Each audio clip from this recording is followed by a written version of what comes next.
Hi guys, welcome back to my channel and thank you so much for stopping by. If you're new to my channel, then welcome. In this video, I'm going to talk about how I'm going to show you this old table that I turned new. So it's a dining table makeover. I got this dining table on Gumtree. This is a place where we can buy secondhand stuff. I guess it's like Craigslist in the US. And it was really cheap, $50, but I didn't know that it was a extendable table. So what I really wanted was a table that sat 6 people and not one that sat 4 people but could extend to 6-seater. Anyways, when the table arrived, it was in really good condition, except that the varnish on top was just so thick that you cannot see the grain, the wood grain of the natural timber. So what I did was I sanded the hell out of it and then later oiled it, and I'll go through the whole process with you in this video and show you how I do that. And while you watch me do that, we'll talk a bit about how meditation actually works. Okay, so meditation basically helps us by regulating our wavelengths in our brains. We've all got 5 different wavelengths in our brain. We've got the gamma, beta, alpha, theta, and delta, right? So we usually meditate at the theta level, or maybe even alpha or beta, and we only reach the delta level when we're sleeping.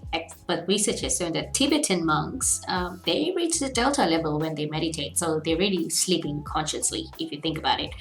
Science have also found that meditating for longer periods, which is like over 2 months on a daily basis for at least 10 minutes a day, can increase the thickness of your hippocampus and reduce the brain cells in the amygdala. What does this really mean?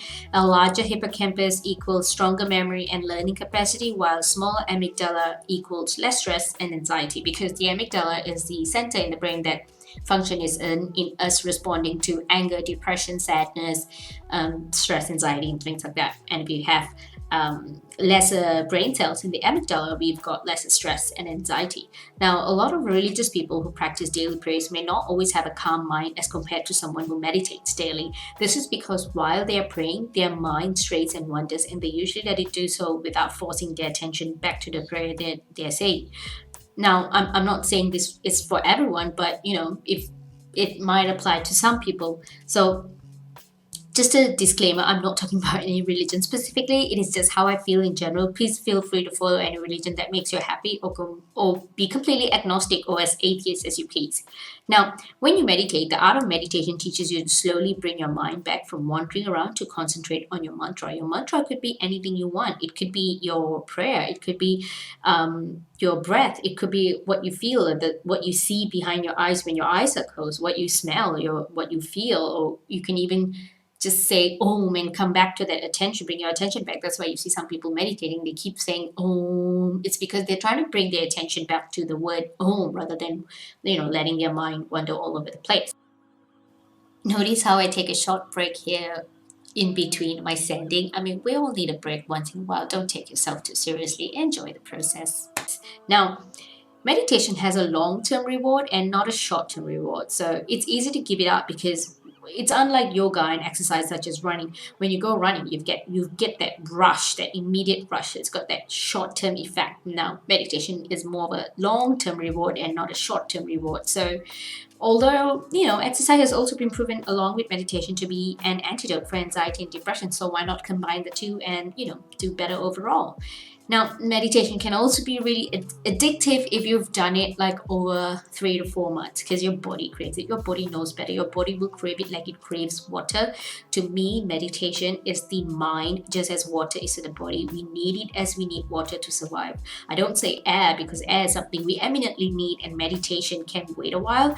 I mean, we still have our normal daily lives to live, and we're not all trying to be monks, but that's basically how meditation works. Now, I hope that my message came to you as someone who just wants to share her experiences and her thoughts with you. Like, I'm by no way trying to impose my ideas on you, and I'm by no way trying to force you to try meditation, but I just feel like if you don't know enough about it already, you really should try. Like, it is so relaxing. Trust me, I was there. I was the skeptical person. I didn't believe in things like that. It was all hoo-hoo to me. But you know what? These woo-woo, hoo-hoo things, like, they actually work. So maybe just give it a try instead of being a bystander outside and judging it from outside. But it's rather just experience it. And if you don't like it, then you don't like it. But if you do, then good on you. So, but anyways, I do hope you enjoyed the making of this video. Now let's get on to explaining what I did to achieve the end results of this dining table makeover.